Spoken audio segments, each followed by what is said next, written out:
सुंदर मंदिरं आणि समृद्ध सांस्कृतिक वारशासाठी प्रसिद्ध असलेल्या पंढरपूर या महाराष्ट्रातील पवित्र नगरीमध्ये आपलं स्वागत आहे। आमचा शेवटचा मुक्काम हे प्रतिष्ठित विठ्ठल मंदिर आहे, जे भगवान श्रीकृष्णाचे रूप असलेल्या विठ्ठलाला समर्पित आहे।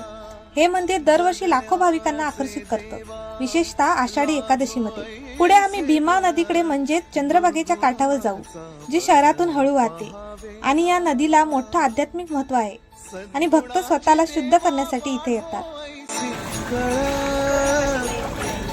मरणाची झळ साहवेना जगण्याचे देवा लाभो ऐसे बळ दुर्गुणाचा बळ। मंदिर आणि नदीला भेट दिल्यानंतर चला आता लोकल स्ट्रीट मार्केट बघूया। काही देवघरासाठी वस्तू आणि पंढरपूरच्या प्रसादीसाठी लोकल मार्केट फिरूया।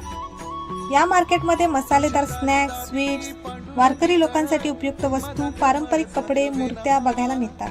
तर मी या शहरातून 3 गोष्टी घेऊन जाते, ते म्हणजे देवघरासाठी समई, घरच्यांसाठी प्रसादी आणि आयुष्यभरासाठी विठ्ठल रुक्मिणीचं गोड मुखदर्शन। आणि आमचं देवदर्शन या पवित्र ठिकाणी संपलं आणि हा मिनी व्लॉग सुद्धा। व्हिडिओ आवडला असेल तर प्लीज लाईक, शेअर आणि सबस्क्राईब करा। भेटूया नेक्स्ट व्लॉग मध्ये। बाय।